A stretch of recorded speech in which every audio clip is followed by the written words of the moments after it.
What happens when an empire built on the dreams of Alexander the Great begins to tear itself apart from within? And how does a realm stretching from the Aegean to the mountains of Persia crumble into dust despite inheriting the might of the world's greatest conqueror? This is the story of the Seleucid Empire, a kingdom born from conquest, brilliance, and betrayal. Picture it, 323 BCE. Alexander the Great lies dead in Babylon, his vast empire without an heir, his generals circling like vultures over a fallen lion. Out of this chaos rises one man, Seleucus, the warrior who would claim the eastern half of Alexander's realm and forge an empire that glittered with ambition, yet cracked beneath its own weight. At its height, the Seleucid Empire ruled over millions, blending Greek and Eastern cultures into a fragile tapestry of power.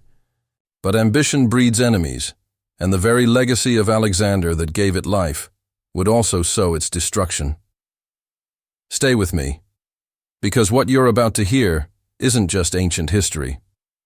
It's the rise and fall of an empire that mirrors the eternal struggle between unity and chaos, loyalty and betrayal, glory and ruin. The shadow of Babylon, the birth of the Seleucid Empire. What happens when the greatest empire on earth loses its master overnight?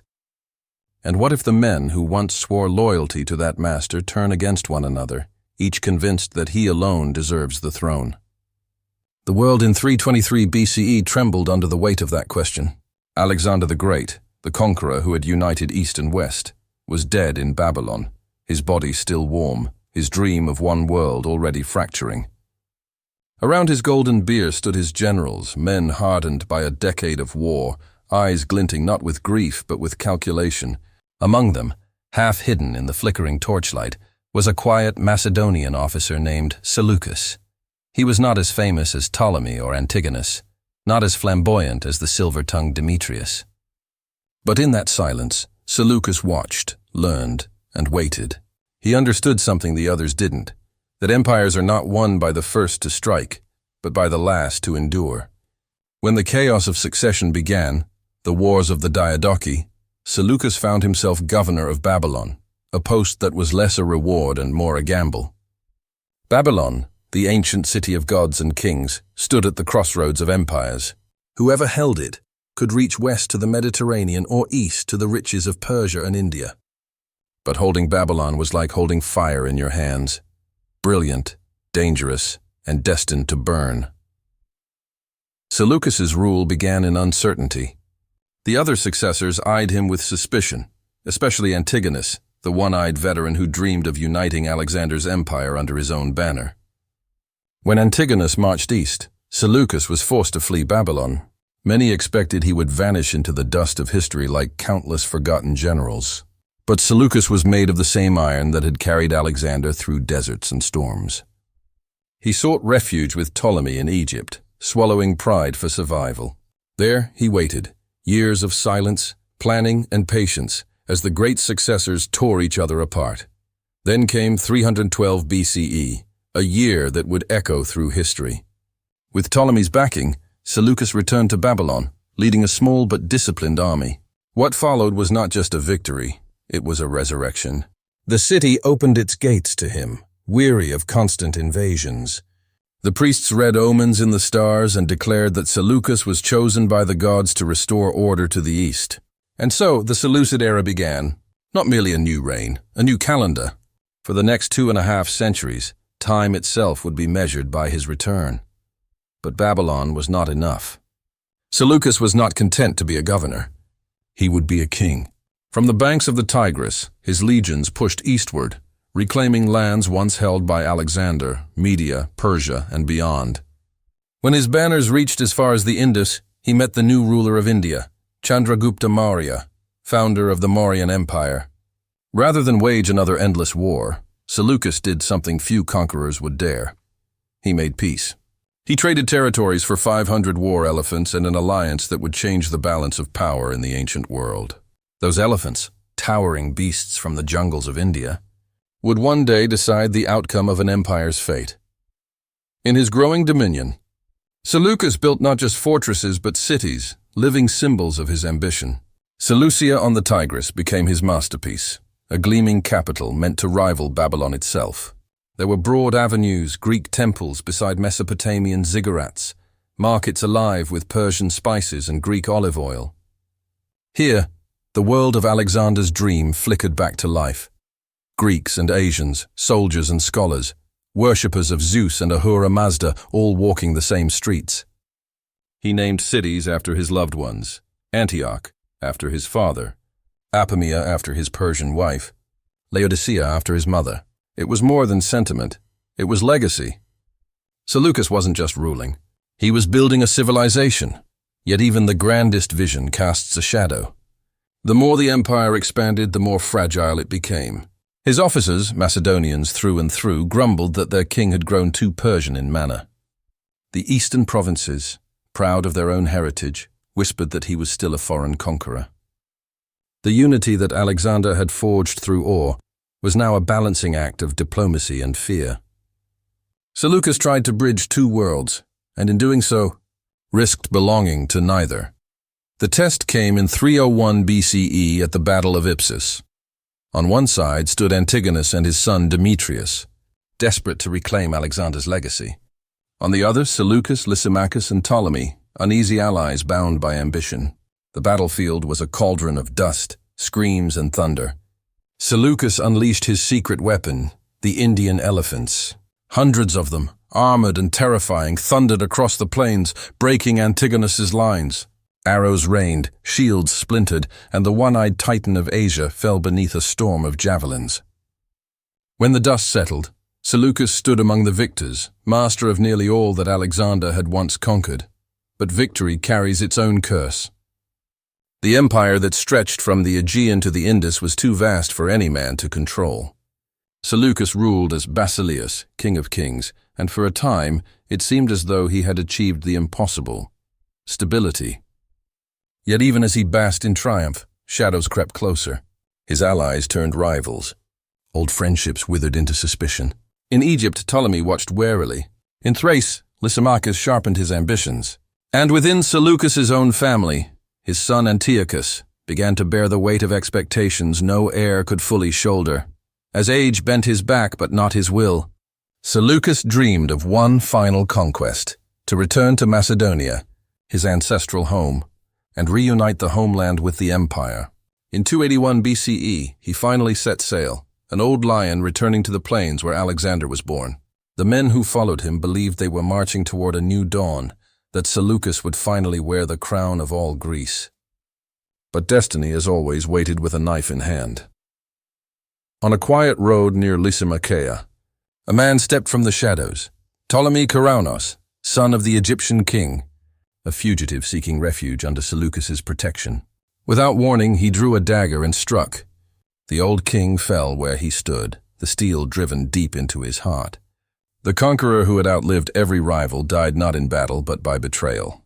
His empire, built on strategy, patience, and blood, now belonged to his son Antiochus.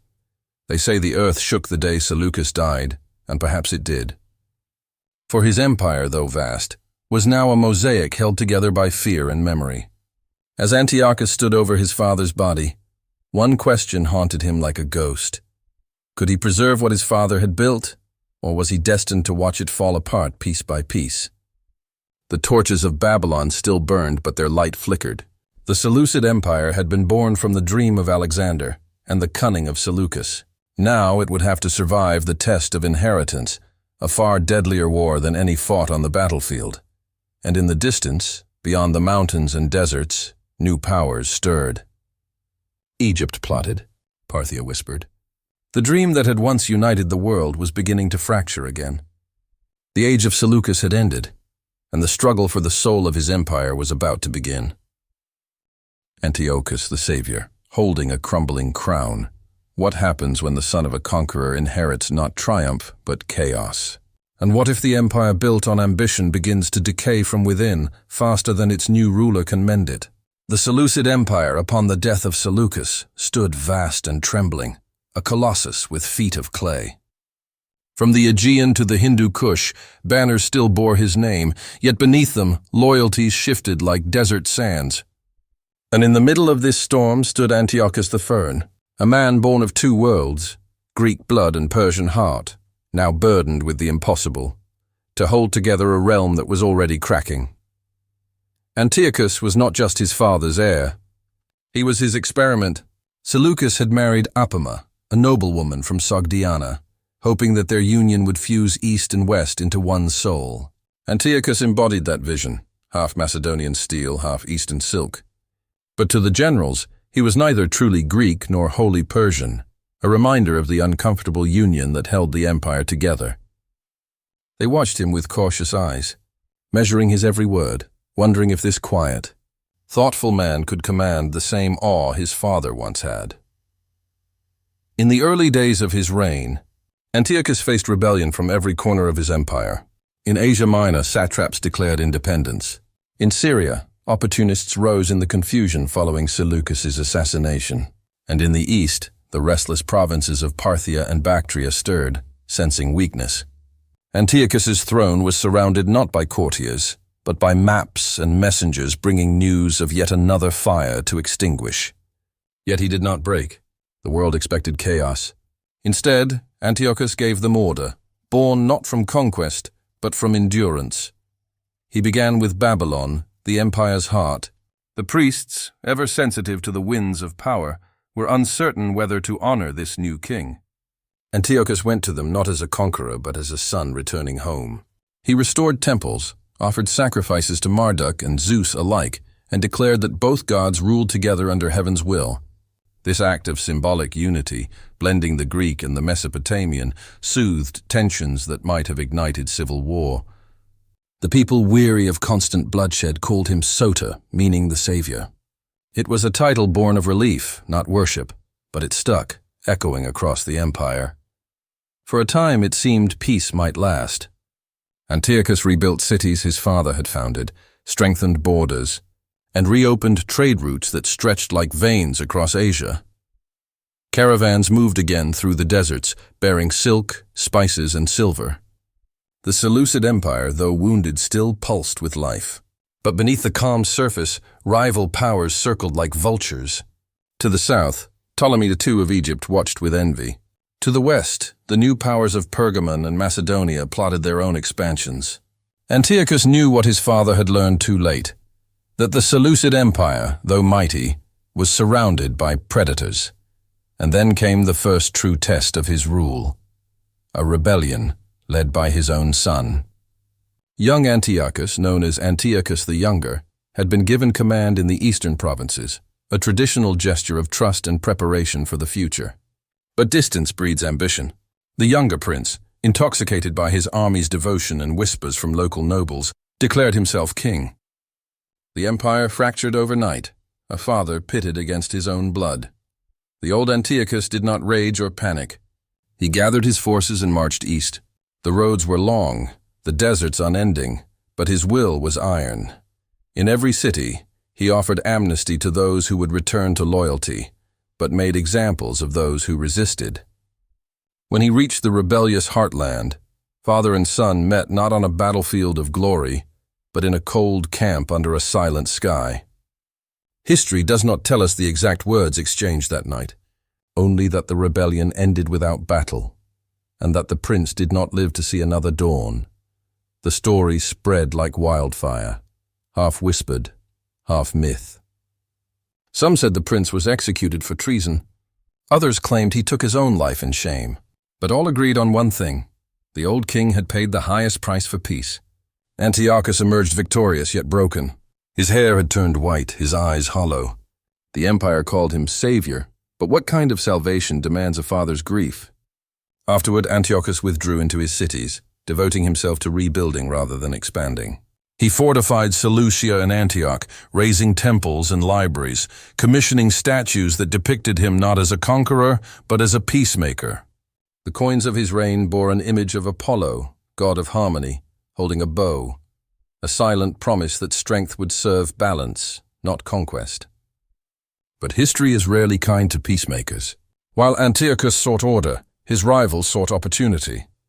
Ptolemy II advanced from Egypt, seizing parts of Coele-Syria and threatening the western frontier. In the north, new tribes began to move into Anatolia, testing the limits of Seleucid patience. Antiochus fought back when he could, negotiated when he must, and sacrificed when necessary. His reign became a study in endurance, the art of survival rather than domination. Yet to his people that was enough. He had brought a kind of fragile stability, a breath between storms. But storms always return. As the years wore on, Antiochus's health began to fail. He grew distant, wandering his palaces in silence, haunted by memories of his father's conquests and his son's rebellion. Advisors begged him to name a successor, to secure the throne before ambition tore it apart again. Some said he hesitated out of fear, others that he still mourned the son he had lost. When he finally named his heir, another child also named Seleucus, it was almost too late. The court was already divided, and foreign powers were whispering promises into the ears of ambitious generals. In his final days, Antiochus looked east toward the rising sun, toward the lands his father had conquered and he had fought to keep. He is said to have remarked, "An empire dies not when its cities fall, but when its sons forget why it was built." Whether those words were truly his or the invention of later historians, they carried a haunting truth. The Seleucid Empire, born of ambition, now survived only through memory and compromise. When Antiochus I died, the empire mourned, but not in unity. The East praised him as a wise ruler. The West dismissed him as weak. Yet history would come to see him differently, as the man who held together a fractured world with nothing but patience, diplomacy, and quiet strength. He had inherited fire and managed to keep it burning, though the embers were dimming. As his body was laid to rest in Seleucia, thunder rolled across the plains. To the south, Egyptian armies prepared once more to march. To the north, ambitious lords sharpened their swords. The peace he had built was already beginning to crumble. The age of survival was ending, and the age of struggle was about to begin. The torch of empire now passed to his son, Antiochus II, the man who would be called Theos, the god. But as the drums of war began to echo again, one could not help but wonder, was the divine favor of the Seleucids real, or merely the illusion of men clinging to the last light before darkness returned? Theos and the empire of shadows, love, betrayal, and civil war. What happens when a king begins to believe he is a god? And what if that belief blinds him to the slow poison of betrayal flowing through his own palace? The Seleucid Empire, though still vast, had become fragile by the time Antiochus II ascended the throne. The unity his father had guarded so carefully was fading, replaced by rivalry, greed, and ambition. The empire was a wounded beast, still dangerous, but bleeding within. And its new ruler, Antiochus II Theos, was about to plunge it into one of the most tragic and intoxicating chapters in Hellenistic history. He was young, charismatic and impulsive, everything his father was not. Where Antiochus I had been deliberate, Theos was passionate. Where his father sought compromise, he sought glory. The name Theos, meaning the god, was not given in humility. It was bestowed upon him by the grateful citizens of Miletus, whom he had liberated from a local tyrant. But soon the title became more than a name. It became a mirror for his own vanity. He began to see himself as a new Alexander, destined not just to rule the empire, but to rekindle its divine flame. Yet the gods, if they ever favored him, tested him cruelly. The empire he inherited was already on the brink of fragmentation. To the west, Egypt's new pharaoh, Ptolemy II, eyed the Seleucid territories of Syria with envy. To the east, the frontiers grew restless under the distant rule of satraps who had long grown independent.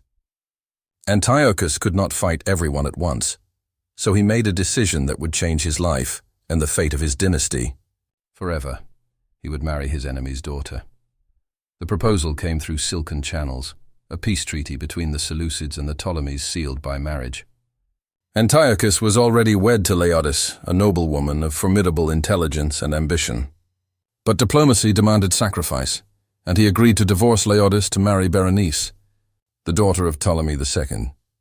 The union would unite two ancient rivals and, for a moment, promised to restore the balance of the Hellenistic world. The wedding in Antioch was a spectacle of gold and incense, Greek choirs and Egyptian priests chanting in unison. To the watching world, it looked like the dawn of a new golden age. But behind the music and the vows, Laodice watched in silence. She had loved Antiochus once, or perhaps loved the idea of him. And now she was discarded, sent away to the distant city of Ephesus under the pretense of safety. Those who knew her whispered that she smiled even as her heart broke. For in Hellenistic courts, vengeance often wore the mask of patience. For several years, the empire basked in uneasy peace. Antiochus and Berenice had a son, symbolizing the unity of the two greatest kingdoms of the age. Yet even as he ruled beside his new queen, Antiochus's thoughts often strayed back to Laodice. Her sharp wit, her understanding of politics, the way she could read the ambitions of men as easily as others read letters. And so, quietly, dangerously, he began to write to her again. By the time Ptolemy II died in Egypt, the fragile peace unraveled. The marriage alliance no longer served its purpose, and Antiochus began to waver. He returned to Laodice, publicly reconciling with her, perhaps believing he could control both love and politics. But Laodice had learned well from years in exile. She welcomed him with open arms, and sealed her revenge with a cup of poison. When Antiochus II fell ill and died soon after, rumors spread like wildfire. Some said he had been poisoned by Laodice. Others claimed it was illness. But in the serpentine world of Hellenistic courts, truth and deception were often the same creature wearing different faces. What mattered was what followed. Laodice moved swiftly. She proclaimed her son, Seleucus II, as king and declared herself queen mother. In the same breath, she ordered the execution of Berenice and her infant son, the last living heirs to the Egyptian line. The murders shocked the ancient world. In Alexandria, Berenice's brother, Ptolemy III, swore vengeance. The result was the Third Syrian War, a storm of retribution that would drench the Levant in blood.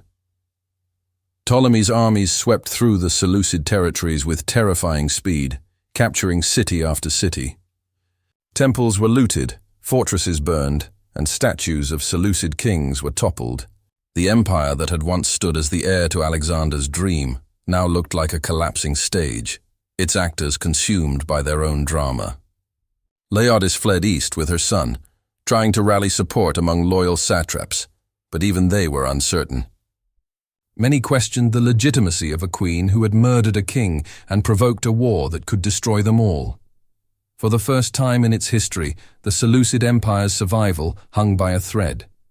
Seleucus II, barely out of his teens, found himself ruling a realm that stretched from Syria to Persia, but obeyed him in name only. Rebellions erupted in Anatolia and the east, while Egypt's forces threatened Antioch itself. The once mighty armies of Seleucus I now fought each other. Brothers turned enemies, generals turned traitors. Yet in the midst of collapse, something remarkable happened. Seleucus II, though young and untested, refused to flee. He gathered what forces remained, fortified the cities still loyal to him, and struck back where it hurt most, not in battlefields, but in alliances. He reached out to the rising powers of the East, the same regions his father had once tamed, and secured their loyalty through promises of autonomy. It was not victory, but it was survival. But fate had one more twist prepared. Laodice, the queen whose ambition had set empires ablaze, was found dead under mysterious circumstances.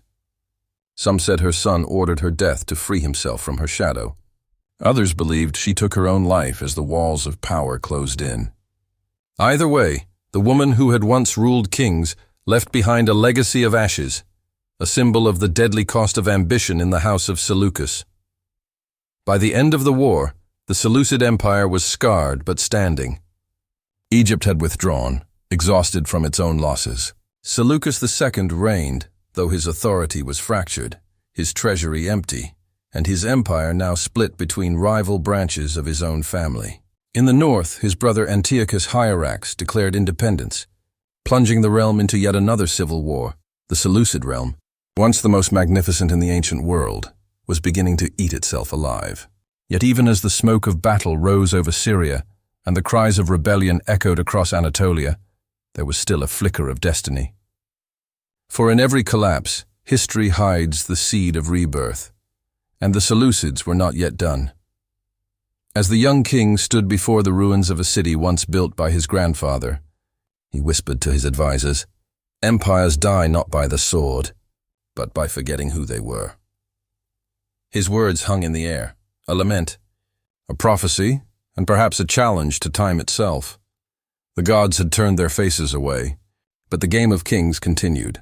And far to the east, beyond the deserts and mountains, a new threat was rising, one that would test the Seleucid legacy more than any war before.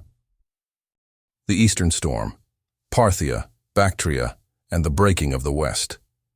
What happens when an empire's edges begin to think for themselves? And what if those edges, long neglected, long taxed, long ignored, decide they no longer need the center at all? The Seleucid Empire in the aftermath of Antiochus II's bloody reign was still enormous on paper, stretching from the Aegean to the far reaches of Central Asia. But the map lied. The truth was more fragile, a collection of provinces held together by fading loyalty, fraying communications, and memories of glory that were beginning to feel ancient. The empire's western heart bled from civil wars, but it was the eastern winds that carried the storm. Seleucus II had barely survived his brother's rebellion in the west when news arrived from the horizon of the known world. The satrapies of Parthia and Bactria were no longer answering his commands. The empire's great eastern flank, once the source of its elephants, silk and gold, was slipping away. The men ruling there were not foreign invaders, at least not yet.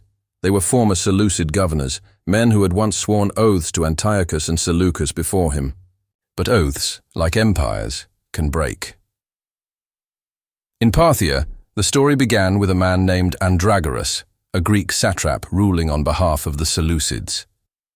With the empire distracted by internal wars, he declared independence, a small act of defiance, one of many across the crumbling territories.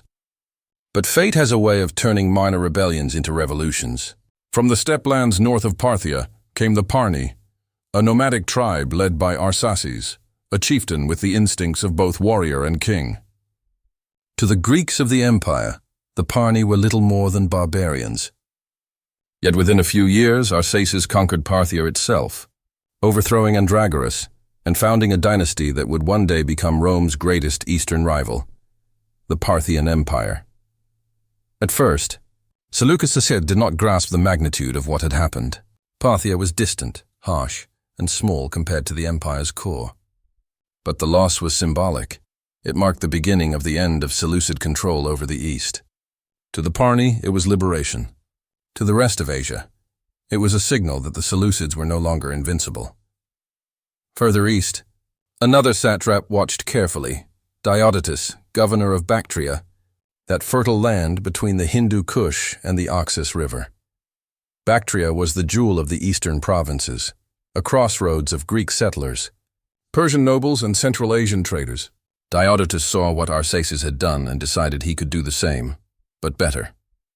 Where Parthia rose from nomadic strength, Bactria would rise from civilization itself. Around 250 BCE, he declared independence and founded the Greco-Bactrian kingdom, a realm where Greek culture and Asian wealth fused into something dazzling and strange. Imagine it: Greek temples standing beside Buddhist stupas, philosophers walking among saffron-robed monks, silver coins bearing the faces of Greek kings found buried in what is now Afghanistan. Bactria became a living museum of Alexander's dream, but one that no longer needed the Seleucids to define it. Ironically, in breaking free, they preserved the very Hellenic spirit that the empire itself had forgotten. Back in the West, Seleucus II struggled to keep his remaining lands intact. His armies were stretched thin, his treasury drained by wars with Egypt and rebellions in Asia Minor. The empire's great strength, its vastness, had become its greatest curse. Every region demanded a garrison, every governor a favor, every border a defense. And yet, despite everything, he refused to abandon his father's dream. He sent his son, Seleucus III, to Anatolia to reclaim the rebellious provinces. The young king's campaign was brave but short-lived. Within a year, he was murdered by his own officers. Another echo in the endless pattern of betrayal that haunted the Seleucid bloodline. The throne now passed to a new ruler, Antiochus III, later known as Antiochus the Great. When he took power in 223 BCE, he was just 18 years old, inheriting an empire teetering between resurrection and ruin. The world looked at him and saw another boy king doomed to be swallowed by the chaos. But Antiochus was not a boy. He was a storm in human form. From the moment he wore the crown, he set out to reclaim what had been lost. His vision was simple but audacious: to rebuild the empire of Seleucus I, to restore the name of the Seleucids as masters of the East. He began with the heartlands, crushing rebellions in Syria and Anatolia with ruthless efficiency. Cities that resisted were besieged and broken. Those that submitted were rewarded. He understood something his predecessors had forgotten. Fear could unite an empire as effectively as love. But Antiochus was more than a conqueror. He was a strategist. He knew the true test lay not in the west, but in the east, in the lands that had drifted away under Parthian and Bactrian banners. When the time came, he marched his armies across Mesopotamia and into the deserts and mountains that his great-grandfather had once crossed. The campaign was brutal: endless marches, scorching heat, and cities that surrendered only to rebel again. But step by step, province by province, he clawed back the lost territories. In Parthia, Arsaces' descendants resisted fiercely, using the terrain to their advantage. The Parthians fought not as phalanxes but as ghosts, mounted archers who struck from afar and vanished into the plains. Antiochus won victories but never complete submission. Parthia was no longer a satrapy. It was becoming an empire in its own right. Yet to the chroniclers of the time, his eastern campaign glittered with glory. They called him Antiochus the Great, not because he restored all that was lost, but because he dared to try. By the time he reached Bactria, the old dream of a united Hellenic East was already fading. The Greco-Bactrian kings, though Greek by blood, spoke Persian in their courts and minted coins with both Greek and local symbols. They were polite to Antiochus but not submissive. They offered tribute, gifts, and alliances, a gesture that acknowledged his might while preserving their independence. Antiochus accepted, realizing that conquest without stability was illusion. He returned west not as a conqueror, but as a man who had stared into the heart of the empire's limits and seen how far its shadow truly stretched. When Antiochus returned to Babylon, the people hailed him as a new Seleucus, the restorer of their glory. The empire breathed again for now, but beneath the triumph there was unease. Parthia had tasted freedom. Bactria had found its identity. The East, once the source of Seleucid power, had become a mirror, showing how far they had drifted from their origins. Antiochus celebrated his victories with festivals and new coins. But in the privacy of his chambers, he studied maps lit by flickering oil lamps, maps filled with the scars of his empire. Every border he had redrawn was another fault line waiting to crack. He had rebuilt the illusion of unity, but the world was changing faster than kings could adapt. And as he gazed westward toward the Mediterranean, he knew where the next challenge would come from. Not from Egypt, not from Parthia, but from a small republic rising beyond the seas, a power that spoke not of kingship, but of senate and citizens. Rome. The Seleucid Empire had survived the eastern storm, but another far greater tempest was gathering on the horizon, one that would decide not just the fate of the Seleucids, but of the entire Hellenistic world. The fall of the empire, Rome, rebellion, and the last flame of Seleucia. What happens when an empire built on conquest finally meets a power that cannot be conquered? And what if the dream that began with Alexander, a world united under Greek banners, ends not in triumph but in silence? The Seleucid Empire, once the beating heart of the Hellenistic world, had survived betrayal, rebellion, and the tearing winds of time. Under Antiochus III the Great it rose again, stretching from Anatolia to Persia. For a fleeting moment, it seemed that the old fire had returned, that the empire of Seleucus would once more stand among the giants of history.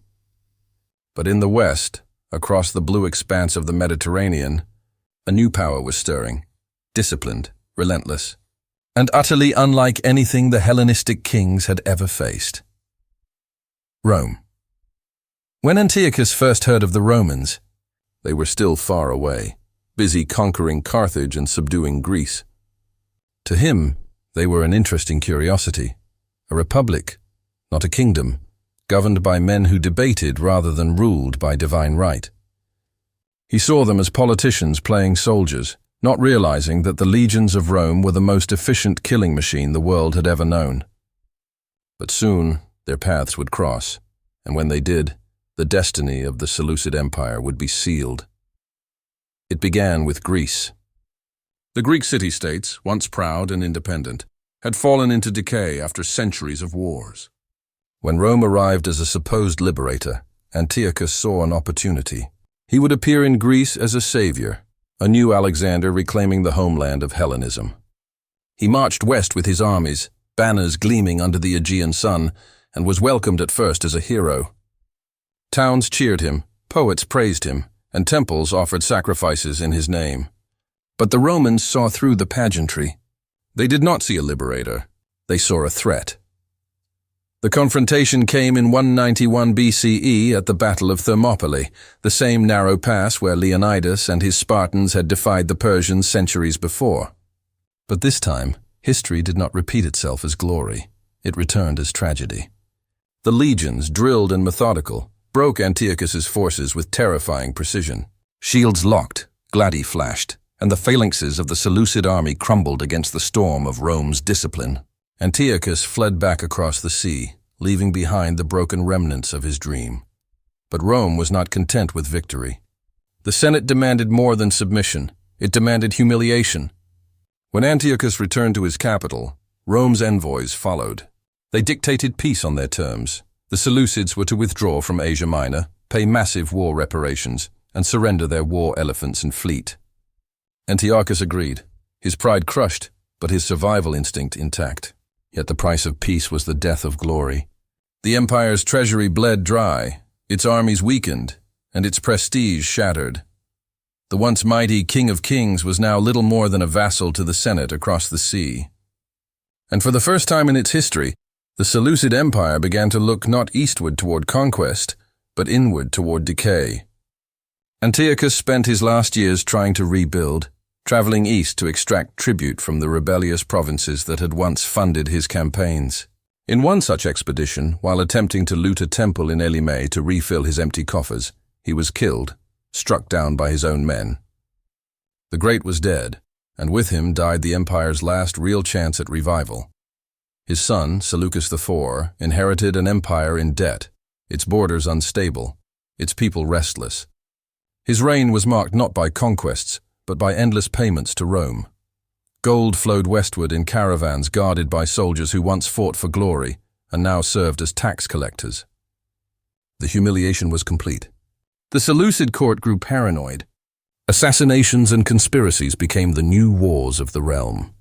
When Seleucus was murdered by his own minister, the empire slipped once more into chaos. Then came Antiochus IV Epiphanes, the man who would become both legend and warning. Brilliant, eccentric, and utterly unpredictable, Antiochus IV refused to accept the empire's decline. He called himself Epiphanes, God manifest, and sought to reignite the divine grandeur of the Seleucids. At first it seemed he might succeed. He reformed the army, rebuilt temples, and reasserted control over rebellious cities. His charisma was magnetic, his vision intoxicating. He wanted not just to restore the empire's strength, but its soul, to revive Greek culture and religion across the East. But the world had changed, and Antiochus's passion soon curdled into obsession. When he imposed Hellenistic traditions by force in Judea, forbidding Jewish practices and desecrating the temple in Jerusalem, he ignited a rebellion that would outlive his dynasty, the Maccabean Revolt. The uprising drained his resources, shattered his image of divine authority, and exposed the hollowness of his reforms. Even as he fought to suppress it, Rome watched from afar, amused and patient. They no longer saw the Seleucids as rivals, but as relics, old lions roaring at shadows. Antiochus IV died far from home, perhaps mad, perhaps broken, while campaigning in Persia.